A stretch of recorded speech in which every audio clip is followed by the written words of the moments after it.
அப்போ ஜாமீன் கொடுத்தோடனே சிறைத்துறை விடுதலை பண்ண வேண்டியதானே. நேற்று ஈவினிங்கே விடுதலை பண்ணுவாங்கன்னு எதிர்பார்த்தேன் நான். சரி, நேற்று ஈவினிங் லேட் ஆச்சு, மேபி இன்றைக்கி காலையில் விடுதலை பண்ணேன். இன்ன வரையிலும் வழக்கறிஞர்கள் புழல் சிறையில் நிற்கிறாங்க. நீதிமன்றம் சொன்னதுனால தான் ஜெயிலில் வைக்கிறீங்க. அதிகாரி சொன்னாங்கன்றதுக்காகவோ அரசியல்வாதி சொன்னான்றதுக்காக முதல்வர் சொன்னான்றதுக்காக கூட ஒருத்தனை ஜெயிலில் வைக்க முடியாது. அதே நீதிமன்றம் ஒருத்தனை விடுதலை பண்ணுன்னு சொன்னால் என்ன ஏதுன்னு கேட்கக்கூடாது. எந்த அரசுக்கிட்டையும் கேட்காது, யார் தடுத்தாலும் கேட்கக்கூடாது, உடனே எடுத்து வெளியே போட்டு இன்ன வரையிலும் விடுதலை பண்ணல. இருங்க இன்னும் வரல, ஆர்டரு ஹைகோர்ட் ஆர்டர் வரலன்றாங்க. வழக்கறிஞர்கள் கடைசியாக என்ன பண்ணாங்க பாருங்கள், மெயில் வந்ததுக்கு அந்த இது காப்பி எடுத்து காமிச்சு உங்களுக்கு மெயில் வந்ததுக்கு உண்டான ஆகிட்டாரு. அப்போ யாரையும் கேட்குறீங்கன்னா அப்போது சிறைத்துறை வந்து நீதிமன்றத்தினுடைய கட்டுப்பாடில் இல்லையா, அரசுடைய கட்டுப்பாடில் இருக்கா அப்படின்ற கேள்வி வருதா இல்லையா? உங்களுக்கு ஹைகோர்ட்லேருந்து டைரெக்டாக மெயில் வருது. ஹைகோர்ட் மெயிலை நீங்கள் அக்செப்ட் பண்ணி ரிசீவ் பண்ணி அதை கையெழுத்து போட்டு அவரை ரிலீஸ் பண்ணாமல் நீங்கள் காலதாமதம் பண்ணுவதே என்பது இது வந்து சட்டவிரோதமானதுன்றது. ஆனால் இந்த அதிகாரிகள் இருக்காங்க பார்த்தீங்களா, இவங்க ஜாயின் பண்ணதுலேருந்து அரசு வேலைக்கு சேர்ந்ததுலேருந்து ரிட்டையர்ட் ஆனதுலேயும் இவனுங்க கொள்ளை அடிக்கிறாங்க. இந்த விஷயத்தில் பொதுதளத்தில் வந்து விரிவாக பேசின ஒரே ஆள் சவுக் சங்கர் தான். உள்ள எதுவும் அவருக்கு ஏதாவது கொடுமைகள் ஏதாவது இல்லை, உள்ள கொடுமை இல்லை, வேற ஏதாவது செட்டப் பண்ணி வேற ஏதாவது கேஸ் போடலாமா? எப்படி ஒரு குண்டாசு உடஞ்ச உடனே இன்னொரு குண்டாசை போட்டாங்க, அந்த மாதிரி ஏதாவது செட்டப் பண்ணலாம் மேபி. ஏன்னா அதிகாரம் அவங்ககிட்ட இருக்கு இல்லையா, போலீஸ் அவங்ககிட்ட இருக்கு, நீதித்துறை அவங்ககிட்ட இருக்கு. ஏன் இந்த அளவுக்கு ஆர்வம் காட்டுது? எத்தனையோ குற்றங்கள் வெளியில நடக்குது, பேசுறது பெரிய குற்றம் ஆகிடுதா இப்போ? அதுதான் அரசு பயங்கரவாதம். ஒரு தனி மனிதன் மீது ஒரு பொய்யான குற்றச்சாட்டின் மீது சட்ட விதிகளுக்கு எதிராக செயல்படும் போது அதுக்கு தான் அரசு பயங்கரவாதம். சவுக்கு வந்து ஒரு தனி மனிதனாக தான் சொல்லுவேன், ஒரு அரசியல் விமர்சகராக தானே இருக்கார். அவர் ஒரு கட்சியினுடைய தலைவராக, ஒரு அமைப்பினுடைய தலைவராக, ஒரு அரசியல் பிரதிநிதியாக சவுக்கு இல்லையே. ஏண்டா சோசியல் மீடியாவில் பேசினான்றதுக்காக சைபர் கிரமெல்லாம் குண்டை சட்டம் போடுறீங்கிறது எல்லாம் சட்ட விதிக்கு எதிரானது இல்லையா? இந்த குண்டை சட்டத்துக்கு உண்டான மரியாதையே இல்லாமல் போச்சா? குண்டை சட்டம் யார் மீது போடணும்? சுப்ரீம் பவரை வந்து போலீஸுக்கு கொடுத்து வச்சுருக்காங்க. உண்மையிலே போலீஸ் வந்து தமிழக முதல்வருடைய கட்டுப்பாட்டில் இருக்கா அல்லது தமிழக முதல்வரையே போலீஸ் தான் கட்டுப்படுத்துதான்றது சந்தேகமாக இருக்குது. சவுக்கு சங்கர் வைக்கிற விமர்சனங்கள் எப்படின்னு சொன்னால் அது வந்து அவங்க நெஞ்சத்தில் குத்துது, நெஞ்சில் குத்துது அவங்களுக்கு. ஏன்னு சொன்னீங்கன்னா இது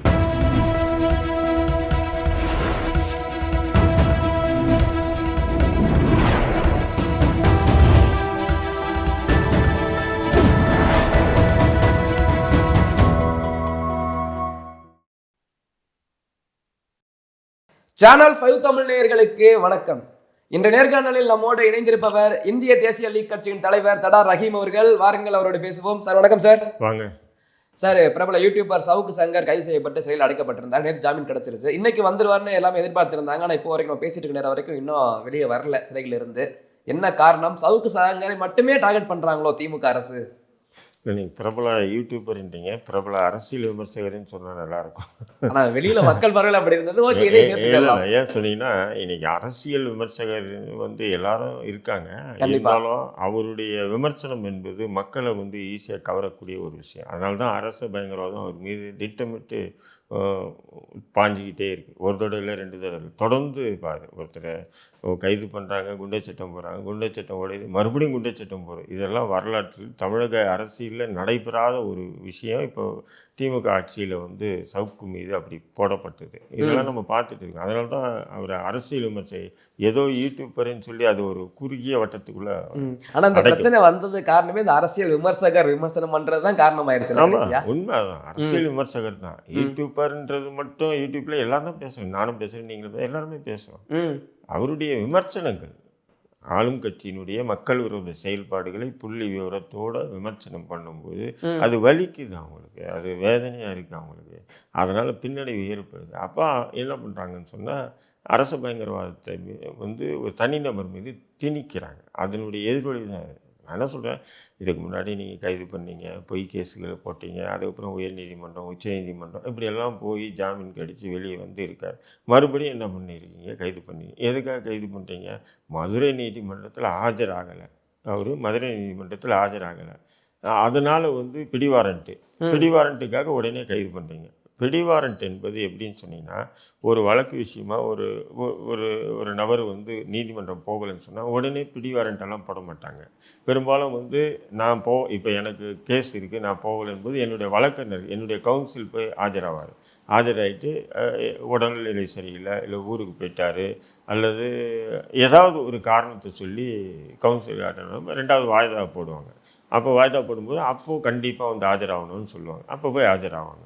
அப்போ வழக்கறிஞர் வந்து இந்த கோரிக்கை வைக்கும்போது வழக்கறிஞருடைய கோரிக்கை ஏற்றுக்காமல் பிடிவாரண்ட் பிறப்பிக்கிறார். இது எல்லாமே வந்து ஒரு அரசு ப்ரெஷர் பண்ணுது நீதித்துறையை.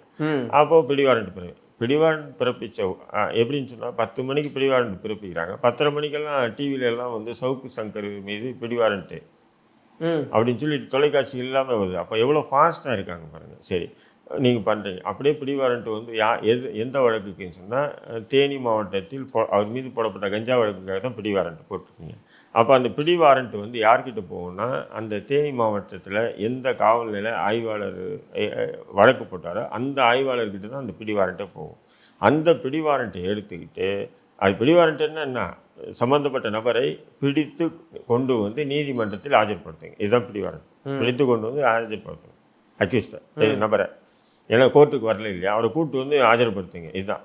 அப்போது அந்த போலீஸ் என்ன பண்ணணும்னு சொன்னால், அந்த நபர் எங்கே இருக்கார், என்ன இருக்காருன்னு சொல்லி தொலாவும். இல்லைன்னு சொன்னால் அதுக்குள்ளே அவருக்கு தகவல் தெரிவித்து ரீகால் பண்ணுவாங்க. அதை வழக்கறிஞர் வச்சு ரீகால் பண்ணிக்குவாங்க. அதுக்கு முன்னாடியே வந்து அவராக வந்து ஆஜராகி நீதிமன்றத்தில் சார் இதேமாதிரி அர்ஜென்ட்டாக வேலை இருந்தால் அதனால தான் வர முடியல சாரி அப்படின்னு சொல்லிட்டு அப்போ ரீகால் பண்ணிக்குவாங்க. ரீகால் பண்ணி அப்போ இவங்க என்ன பண்ணுறாங்க, 10:30 மணிக்கே டிவியில் வந்துச்சு, 11 மணிக்கே இவங்க என்ன பண்ணுறாங்க, டி நகர் ஏசி அவர் இருக்க அலுவலகம் டி நகர் ஏசி வந்து என்ன பண்ணுறாருன்னா அவரை வந்து பிக்கப் பண்ணி கொண்டு போகிறாரு. சவுக்கு சங்கரை அப்போ பிக்கப் பண்ணி கொண்டு போய் அப்போ கூட சவுக்கு வந்து என்ன கேட்குறாப்புல, சார் எதுக்கு அரெஸ்ட் பண்ணு, இல்லை உங்களுக்கு பிடிவாரண்ட்னா காமிங்க சார், வாரண்ட்டை காமிங்க, நான் வரேன் அப்படின்றாரு. இல்லை வாங்க சங்கர்னு சொல்லி வலுக்கட்டாயமாக அவர் தூக்கி போட்டுவார். சரி, பிடிவாரண்ட்டில் ஒருத்தனை பிடிக்கிறாங்கன்னு சொன்னால், இப்போ என்னை பிடிக்கிறாங்க பிடிவாரண்ட்டில், ஒரு கோர்ட்டு பிடிவாரண்ட்டில் என்னை பிடிக்கிறாங்கன்னா என்னை விசாரிக்கக்கூடாது, என்னை எதுவுமே அப்படியே நீதிமன்றத்தில் போய் ஒப்படைக்கணும். அதான் பிடிவாரண்ட் உடையது இல்லையா. அப்போ எங்கிட்ட செல்ஃபோன் இருந்தாவோ காசு இருந்தாவோ எது இருந்தாலும் அதை அப்படியே உடனே யாருக்கிட்ட அங்கே இருக்கிற நபர்கிட்ட கொடுத்துட்டு என்னை எதுவுமே கோர்ட்டில் ப்ரொடியூஸ் பண்ணணும். அதுதான் காவல்துறையுடைய. ஆனால் இவர் என்ன பண்ணுறாங்க சொன்னால், இவர்கிட்ட இந்த செல்ஃபோன் எங்கேன்னு தோறாங்க. அந்த செல்ஃபோனை வந்து அவருடைய நண்பர், அவருடைய நெறியாளர் லியோ வச்சுருக்காரா, இல்லை மாணவிகிட்டே இருக்கா, அல்லது அவங்கக்கிட்டே இருக்கா, இவங்ககிட்ட இருக்கா, இப்படி போட்டு ஒரு அலைச்சல், ஒரு ப்ரெஷர். அவங்க கூட இருக்கிற 2-3 பேரை கூப்பிட்டு போய் வண்டியில் உட்கார வச்சுட்டு சவுக்கு செல்ஃபோன் யார்கிட்ட இருக்குது, எங்கே இருக்குது, உங்களுக்கு எதுங்க செல்ஃபோனு, நீங்கள் பிடிவாரண்டில் கைது பண்ணியிருக்கீங்க, சவுக்கு செல்ஃபோன் ஏன் தேடணும். அப்போ இது அரச பயங்கரம் தான். அப்போது அவரை ஒட்டுமொத்தமாக முடக்கி ஒடுக்கணுன்றது தானே உங்களுடைய திட்டம். அப்போ அதேமாதிரி நீங்கள் என்ன பண்ணுறீங்க, அடுத்த நாள் தான் வந்து தேனியிலேருந்து இது போலீஸ் வந்து அவரை அந்த தேனி போலீஸ்கிட்ட ஒப்படைக்கிறாங்க. அப்போது இன்பிட்வீன் ஒரு 12 hours வந்து இல்லீகல் கஸ்டடி தானே அவர் வச்சுருக்கீங்க. இது சட்டவிரோதமான காவல் தானே வச்சுருக்கீங்க. அப்போ இதேமாரி லட்சக்கணக்கான வழக்குகளுக்கு பிடிவாரண்ட் கொடுக்கப்பட்டு லட்சக்கணக்கான வழக்கு, இதே சென்னையில் சொல்லுவேன் நான், தமிழ்நாடு கூட இல்லை, சென்னையில் லட்சக்கணக்கான வழக்குகளுக்கு பிடிவாரண்ட் கொடுத்து அந்த குற்றம் சாட்டப்பட்ட நபர்களை நீதிமன்றத்தில் ஆஜர்படுத்தாத வழக்குகள் லட்சக்கணக்கான வழக்குகள் இருக்குது, 1-2 எல்லாம் இல்லை. அப்படி இருக்கும்போது சவுக்கு சங்கர் விஷயத்துக்கு மட்டும் 10 மணிக்கு பிடிவாரண்ட் போட்டால் 11 மணிக்கு இங்கே இருக்கிற போலீஸ், அதுவும் தேனி போலீஸ் வந்து அடுத்த நாள் கைது பண்ணுவாங்க. இதுக்கு நடுவில் அவர் வழக்கறிஞர் வச்சு மதுரைக்கு போய் அவர் எங்கடா ரீகால் பண்ணிட்டு போகிறாரு, அது பண்ணக்கூடாதுன்றதுக்காக தான் இந்த அவ்வளோ சதிகளும் நடக்குது பாருங்க இங்கே விளையாட்டு. இல்லை, 10,000 பிடிவாரண்ட்ல சவுக்கு சங்கரோட மட்டும் தான் உங்களுக்கு தெரியும். கண்ணுக்கு தெரியுது. அப்போ இதுதான் அவங்களுக்கு வலிக்குதுன்னு அர்த்தம். அதுக்கு தான் நான் சொன்னது, நான் முதல்லயே சவுக்கை வந்து அரசியல் விமர்சகர்னு சொல்லுங்க, யூடியூபர்னு சொல்லுங்க, முக்கியமான ஒரு அரசியல் விமர்சகர். அதனால தான் அரசு பயங்கரவாதத்தை எதிர்த்து அவர் பேச பேச பேச இவங்களால முடியல, தாங்க முடியல. அதனால தான் இப்படி வந்து அவங்கள பண்றாங்க. இல்லை, அரசியல் விமர்சகர் இந்த பேரை நம்ம ஏற்றுக்கிட்டா அந்த விமர்சனம் எந்த அளவுக்கு இருக்குது, நடுநிலையா இருக்கா, இல்லை ஒரு பக்கத்தை மட்டும் அட்டாக் பண்ற மாதிரி இருக்கா? சார், நானும் சொல்கிறேன், விமர்சனம் நீங்களும் பண்ணுவீங்க, நானும் பண்ணுவோம், எல்லாருமே தான் பண்ணுறோம் விமர்சனங்கள். அது ஒரு பக்கம் இருக்கா இல்லை எதிராக இருக்கா அப்படின்றது நீங்கள் அப்படி தவறாக இருந்ததுன்னா, இப்போ நான் ஒரு விமர்சனம் பண்ணுறேன், விமர்சனத்தை வைக்கிறேன், அந்த விமர்சனங்கள் தவறாக இருந்தால் நீதிமன்றத்தில் வழக்கு தொடுக்கலாம். நான் கைதெல்லாம் பண்ணக்கூடாது. இப்போ நான் உங்களை பற்றி விமர்சனம் பண்ணுறேன், இல்லாத பொல்லாதெல்லாம் சொல்கிறேன், ரொம்ப மோசமாக ஒஸ்ட்டாக உங்களுடைய டோட்டல் இமேஜை டேமேஜ் ஆக்கினா கூட மானநஷ்ட வழக்கு தான் போட முடியும். ஆனால் இதேமாரி குற்ற வழக்கெல்லாம் கைது பண்ண முடியாது. ஆனால் இவங்க என்ன பண்ணுறாங்க, குற்ற வழக்கில் கைது பண்ணுறாங்க பாருங்க. அதான் நான் என்ன சொல்கிறேன், உதயநிதி ஸ்டாலினை பற்றி உட்காந்து தப்பாக பேசியிருக்காரு, அதுக்காக மானநஷ்ட வழக்கு போடுங்க. இல்லை முதல்வரை பற்றி பேசியிருக்காரு, மானநஷ்ட போடுங்க. அல்லது போலீஸ் அஃபிஷியலை பற்றி பேசியிருக்காரு, மானநஷ்ட வழக்கு போடுங்க. அப்போ அவர் நீதிமன்றத்தில் நிரூபிக்காரு. அதை விட்டுட்டு நீங்கள் கிரிமினல் வழக்கு தானே போடுறீங்க. அவர் ஏதோ ஊழல் பண்ணிட்டா மாதிரி, இல்லது கொலை பண்ணிட்டா மாதிரி, கொள்ளை அடிச்சிட்ட மாதிரி, அப்படியாப்பட்ட வழக்கு தான் நீங்கள் அவர் மீது திட்டமிட்டு சாத்துறீங்க. புரியுதுங்களா உங்களுக்கு? ஒருத்தர் மீது அப்படின்னு தான் யார் மீது விமர்சனம் பண்ண முடியாது. எந்த அரசியல் கட்சி விமர்சனம் பண்ணாமல் இருக்கா? மேடையில் ஏறிட்டு திமுக அதிமுகவை பற்றி அவ்வளோ குறை சொல்லுது, திமுகவை பற்றி இவ்வளோ குறை சொல்லுது, கொஞ்சம் நெஞ்சமாக சொல்லுது. இதே திமுக கடந்த ஆட்சியின் போது என்ன சொல்லிச்சு, அந்த கொடநாடு எஸ்டேட்டில் நடந்த கொலைக்கும் எடப்பாடிக்கு காரணம்னு சொல்லி முதல்வர் சொன்னாரா இல்லையா? இன்ன வரையும் சொல்லிட்டு இருக்காரா இல்லையா? அதேமாரி அதிமுக எவ்வளோ விமர்சனங்கள் திமுக மீது வைக்கிது. ஒவ்வொரு அமைச்சர்கள், எம்எல்ஏக்கள், எம்பிக்கள், சட்டமன்ற அந்த கட்சியினுடைய மாநில நிர்வாகிகள் எவ்வளோ விமர்சனங்கள் இவங்கள வச்சுட்டு தானே இருக்காங்க. அதேமாரி ஒரு இதுதான் அரசியல் விமர்சனங்கள்லாம் திமுக ஒன்றும் பெருசாக பாதிக்கல போலன்னா, சவுக்கு சங்கர் வைக்கிற விமர்சனம்லாம் ரொம்ப பாதிக்குது போலயே. சவுக்கு சங்கர் வைக்கிற விமர்சனங்கள் எப்படின்னு சொன்னால், அது அவங்க நெஞ்சத்தில் குத்துது, நெஞ்சில் குத்துது அவங்களுக்கு. ஏன்னு சொன்னீங்கன்னா, இது பாமர மக்கள் பார்க்குறாங்க. அதுன்னும் போது திமுக இவனுங்க வேற இல்லைடா. இவன் அதிமுக குறை சொல்லுவான், திமுக குறை சொல்லுவான், பிஜேபி காங்கிரஸுக்கு குறை சொல்லுவான், காங்கிரஸ் பிஜேபி குறை சொல்லுவான். அப்படி பார்வையில் மக்கள் பார்க்குறாங்க. பட் இது போன்ற நடுநிலையாளர்களுடைய விமர்சனங்கள் அது மக்கள் மத்தியில் பெரிய அளவுக்கு எடுப்படுது. ஆமாம், கரெக்டு தான், சொல்கிறது கரெக்டு தான், ஏன் இப்படி பண்ணுது அப்படின்ற ஒரு இதாகுது இல்லையா? அப்போது இதை வியூவர்ஸ் பார்க்குறாங்க. வியூவர்ஸ் பார்த்து பிரபலமாக அதை பரபரப்பாக அது பேசு பொருள் ஆகுது அந்த விஷயங்கள். அப்படிங்கும்போது அவங்களால கவுண்டர் கொடுக்க முடியல. அப்போ என்ன பண்ணுறாங்கன்னா, இப்படி அரச பயங்கரவாதத்தை ஏவுறாங்க. ஒரு வாரண்ட்டுக்கு ஒருத்தன் தூக்கிட்டு போய் முன்னாடியே உட்கார வைக்கிறது எந்த சட்ட விதிக்கு? ஒரு தப்பு பண்ணுறான்னு தான் நீங்கள் வழக்க போகிறீங்க. அதே தப்பு காவல்துறை செஞ்சால் உங்களுக்கு ஒரு சட்டம், எங்களுக்கு ஒரு மற்றவங்களுக்கு ஒரு சட்டம். சரி, அது பண்ணீங்க, பிடிச்சிங்க, முடிஞ்சு, அது ஒரு விஷயம். அதன் பிறகு நீங்கள் உள்ளே வச்சுக்கிட்டு வேற ஒரு கேஸ், அந்த கேஸுக்கு ஜாமீன் கிடச்சிச்சு. அந்த பிடி வாரண்ட்டுக்கு உடனே ஜாமீன் கொடுத்துட்டான்னு வச்சுக்கேன். அந்த ஜாமீன் கொடுத்து அவர் ஜாமீன் நிறுத்தத்துக்குள்ள ஒரு வழக்கு. என்ன வழக்குன்னா, பத்திரிக்கையாளர் வராக்கியுடைய மனைவி வச்சு ஒரு இன்டர்வியூ எடுத்தார். அது தவறாக எடுத்தார், பொய்யான ஒரு எடுத்தார் அப்படின்னு சொல்லி வர்றாங்க. சரி, அதுக்கும் ஜாமீன் கிடைச்சி நேற்று உயர்நீதிமன்றம் ஜாமீன் கொடுத்து. அப்போ ஜாமீன் கொடுத்தோடனே சிறைத்துறை விடுதலை பண்ண வேண்டியதானே? நேற்று ஈவினிங்கே விடுதலை பண்ணுவாங்கன்னு எதிர்பார்த்தேன் நான். சரி நேற்று ஈவினிங் லேட் ஆச்சு, மேபி இன்னைக்கு காலையில் விடுதலை பண்ணேன். இன்ன வரையிலும் வழக்கறிஞர்கள் புழல் சிறைண்டே நிற்கிறாங்க. அதாவது ஒரு நீதிமன்றம் ஒருத்தனை ஜெயிலில் வைக்க சொல்லுது, ஜெயிலில் வைக்கிறீங்க இல்லையா? நீதிமன்றம் சொன்னதுனால தான் ஜெயிலில் வைக்கிறீங்க. அதிகாரி சொன்னாங்கன்றதுக்காகவோ, அரசியல்வாதி சொன்னான்றதுக்காக, முதல்வர் சொன்னான்றதுக்காக ஒருத்தனை ஜெயிலில் வைக்க முடியாது. நீதிமன்றம் சொன்னால் தான் ஜெயிலில் வைக்க முடியும். அதே நீதிமன்றம் ஒருத்தனை விடுதலை பண்ணுன்னு சொன்னால் என்ன ஏதுன்னு கேட்கக்கூடாது. எந்த அரசுக்கிட்டையும் கேட்காது, யார் தடுத்தாலும் கேட்கக்கூடாது, உடனே எடுத்து வெளியே போட்டணும். இதுதான் சிறையினுடைய விதி, மேனுவல்னுவாங்களே, ஜெயில் மேனுவல்னுவாங்களே. அதுதான். அப்போது நேற்றே அந்த பெயில் ஆர்டர் வந்துடுச்சு அவருக்கு, ஓன் பாண்ட் இருக்கும்போது, இப்போ நேற்றே சூப்பரண்ட் கண்காணிப்பாளர் என்ன பண்ணிருக்கணும், கூப்பிட்டு கையெழுத்து வாங்கிட்டு அனுப்பிச்சிட்டு இருக்கணும் இல்லையா? இன்ன வரையிலும் விடுதலை பண்ணல. இருங்க இன்னும் வரல, ஆர்டரு, ஹைகோர்ட் ஆர்டர் வரலன்றாங்க. வழக்கறிஞர்கள் கடைசியாக என்ன பண்ணுறாங்க பாருங்கள், மெயில் வந்ததுக்கு அந்த இது காப்பியை எடுத்து போய் காமிச்சிருக்கேன், உங்களுக்கு மெயில் வந்ததுக்கு நான் வித்தாச்சு. ஆமாம், இப்போ தான் சார் வந்துச்சு, வெயிட் பண்ணுங்கன்னா காலையிலேருந்து சாயங்காலம் இந்த நம்ம பேசுகிற இந்த நேரம் வரையிலும் விடுதலை பண்ணல. அப்போது நீதிமன்றம் சொல்லி ஜெயிலில் வைக்கிறீங்க, நீதிமன்றம் சொல்லி விடுதலை பண்ண வேண்டியது. இன்னும் யாரை கேட்குறீங்க நீங்கள்? அப்போ யாரையும் கேட்குறீங்கன்னா, அப்போது சிறைத்துறை நீதிமன்றத்தினுடைய கட்டுப்பாடில் இல்லையா, அரசுடைய கட்டுப்பாடில் இருக்கா அப்படின்ற கேள்வி வருதா இல்லையா? ஜுடிஷரி கஸ்டடி, நீதிமன்ற காவல்னு யாரை சொல்கிறது? இதுக்கு தான் சொல்கிறேன்.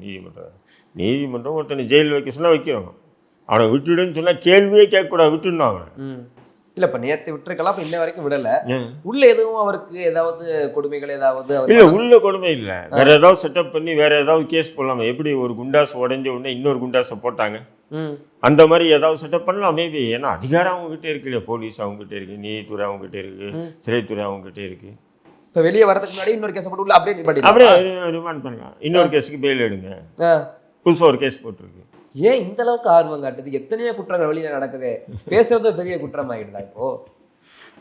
அதுதான் அரசு பயங்கரவாதம் மீது, ஒரு தனி மனிதன் மீது ஒரு பொய்யான குற்றச்சாட்டின் மீது சட்ட விதிகளுக்கு எதிராக செயல்படும் போது அதுக்கு தான் அரசு பயங்கரவாதம்ன்றாங்களே, அதுதான் அரசு பயங்கரவாதம். இல்ல இப்படி ஒரு அரசியல் விமர்சகரை கைது பண்ணியிருக்காங்க, மக்களுக்கு வெளிப்படையா தெரியுது வேணும்னே பண்றாங்கன்னு.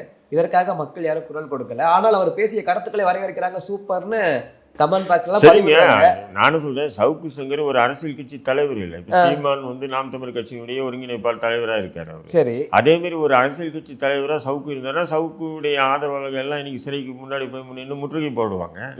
சவுக்கு வந்து ஒரு தனி மனிதனாக தான் சொல்லுவேன், ஒரு அரசியல் விமர்சகராக தானே இருக்காரு அவர். ஒரு கட்சியினுடைய தலைவராக, ஒரு அமைப்பினுடைய தலைவராக, ஒரு அரசியல் பிரதிநிதியாக சவுக்கு இல்லையே. சவுக்கு வந்து ஒரு தனி மனிதனாக தானே இருக்காரு. தனி மனிதனாக இருந்து தான் இந்த அரச பயங்கரவாதத்தையும் அரசினுடைய மக்கள் விரோத செயல்பாடுகளையும் பொது வெளியில் தெளிவாக எடுத்து வச்சுட்டு வராப்புல. அப்படி இருக்கும்போது இவனை எவ்வளோனா ஒடுக்கலாம், அடக்கலாம், யார் கேட்க போகிறா நமக்கு? எத்தனை தடவை கொட்டு போடுவீங்க நீதிமன்றத்தில், காவல்துறை? நான் கேட்குறேன், ஒரு குண்டர் சட்டம் போடுறீங்க, போன முறை குண்டர் சட்டம் போடும்போது நீதிமன்றம் கண்டிக்குது. ஏண்டா சோசியல் மீடியாவில் பேசினான்றதுக்காக சைபர் கிரைமெல்லாம் குண்டர் சட்டம் போடுறீங்கிறது எல்லாம் சட்ட விதிக்கு எதிரானது இல்லையா? இந்த குண்டர் சட்டத்துக்கு உண்டான மரியாதையே இல்லாமல் போச்சா? குண்டர் சட்டம் யார் மீது போடணும்? சாராயம் கடத்துறவனை, விபச்சாரம் விடுதி வச்சு நடத்துகிறவனை, மணல் கொள்ளையனை, என்ன பொதுமக்களுக்கு வந்து அச்சுறுத்துறவன், இது போன்ற நபர்களுக்கு தான் குண்டர் சட்டம் போடணும். ஆனால் நீங்கள் என்ன பண்ணுறீங்க? சோசியல் மீடியாவில் ஒரு பேசினாருன்றதுக்காக நீங்கள் குற்றச்சட்டம் போட்டீங்க. அதுவே கண்டிச்சு, யார்? உயர்நீதிமன்றம் கண்டித்து கையெழுத்து போட்ட அந்த நீதிபதிகள் கண்டித்து அவரை விடுதலை பண்ணி, அந்த குண்டச்சட்டத்திலிருந்து விடுதலை பண்ணி கையெழுத்து போட்டு அந்த மை காயறதுக்கு முன்னாடி இன்னொரு வழக்கில் குண்டர் சட்டம் போட்டாங்க பாருங்க. அப்போ மறுபடியும் கண்டிக்குது நீதிமன்றம், ஏன்டா இப்படி பண்றீங்க, என்ன ஏன் நடக்குது அப்படின்னு சொல்லிட்டு. அப்படியே திரும்ப கொட்டு வாங்கி காவல்துறை, நீங்க சொல்றதே நான் சொல்றதே கேட்க வேண்டாம். நீதிபதி ஆக கடைசி எண்டே நீதித்துறை தான். அந்த நீதித்துறையை சேர்ந்த நீதிபதி சொல்லியும் கேட்க மாட்டாங்களே, அப்போ உங்களுக்கு ஒரு ஆட்சி என்ன பண்ணிட முடியும் உங்களால அப்படின்னு அப்படித்தானே பாக்குறேங்க. நீதித்துறை என்ன, நாங்கள் என்ன சொல்றோமோ கேளுங்க, நீங்க என்ன, நாங்கள் சட்டம் ஒழுங்கு பாதுகாக்கிறோம் புரியுங்களா உங்களுக்கு? அப்படி ஒரு சுப்ரீம் பவரை வந்து போலீஸுக்கு கொடுத்து வச்சுக்கிறேன். உண்மையிலே போலீஸ் வந்து தமிழக முதல்வருடைய கட்டுப்பாட்டில் இருக்கா, அல்லது தமிழக முதல்வரையே போலீஸ் தான் கட்டுப்படுத்துதான்றது சந்தேகமாக இருக்குங்க. இல்லை, இப்போ இந்த வழக்கில் இன்னும் வெளியே வரல. இதுக்கு முன்னாடி ஒரு வழக்கில் அப்போ தான் முதல்வரையாக போகிறாரு, உள்ள நிறைய பிரச்சனைகள், அவருடைய கையெல்லாம் உடைக்கப்பட்டு கட்டெல்லாம் போட்டு வந்தாங்கல்ல.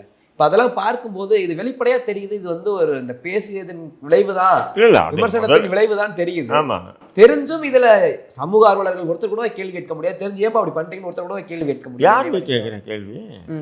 எப்படி சார் அரசியல் விமர்சனம் பண்ணுவாங்க எப்படி இருந்தா? யார் கேள்வி கேட்கிறா? திமுகவுக்கு ஆதரவான விமர்சகர்கள் தான் நிறைய பேர் இருக்காங்க, கம்யூனிஸ்டுக்கு ஆதரவானவங்க தான் இருக்காங்க, காங்கிரஸுக்கு இப்படி தான் இருக்குது இங்கே தமிழ்நாட்டில் வரும்போது. அப்போ அதுக்கு எதிரான நிலை அதிமுக மட்டும்தான் இருக்குது. அதிமுக மட்டும் என்ன பொது வெளியில் பேசுவாங்க? ஏங்க, கடந்த முறை சவுக்கு சங்கர் கைது செஞ்ச பிறகு சவுக்கு சங்கரை பற்றி பேசவே கூடாதுன்றது மாதிரி ஒரு மறைமுக மிரட்டலுங்க. நான் மட்டும்தான் குறைஞ்சி ஒரு 100 யூடியூப்பில் பேசியிருப்பேன் சவுக்கு சங்கரை பற்றி. 100 யூடியூப் பேசியிருப்பேன். வேறு யாரும் பேசலை, சவுக்கு சங்கருக்கு ஆதரித்து யாருமே பேசலை, எல்லாமே பயந்து ஒதுங்கிட்டாங்க. நல்லா பேசக்கூடிய திறமையான நபர்கள்லாம் கூட நமக்கு எதிர்க்கிட்டாங்க. நம்ம இவர் பேசினார், நம்ம கல்யாண சுந்தரம், அண்ணா திமுக வச்சிருந்த கல்யாண சுந்தரம், நிறைய நானும் கல்யாண சுந்தரம் மட்டும்தான் பேசணுமே தவிர பெரும்பாலும் பேசலை. சவுக்கு சங்கரை பற்றி வாயை திறக்கிறதுக்கு அமைதியாகிட்டாங்க. நானும் பெரும்பாலும் எல்லா யூடியூப் சோஷியல் மீடியாவிலும் நான் வந்து பேசினேன் அந்த கருத்து. அது அரசு பயங்கரவாதம், இது மிகப்பெரிய தவறு. ஒரு ஜுடிஷியரி கஸ்டடி, நீதிமன்ற காவலில் இருக்கும்போது சிறை காவலர்கள் அடித்து ஒருத்தனை கையை உடைக்கிறாங்கன்னும் போது அந்த நீதிமன்றம் வேடிக்கை பார்க்குறது என்பது இதை ஒரு தவறான முன் உதாரணம்.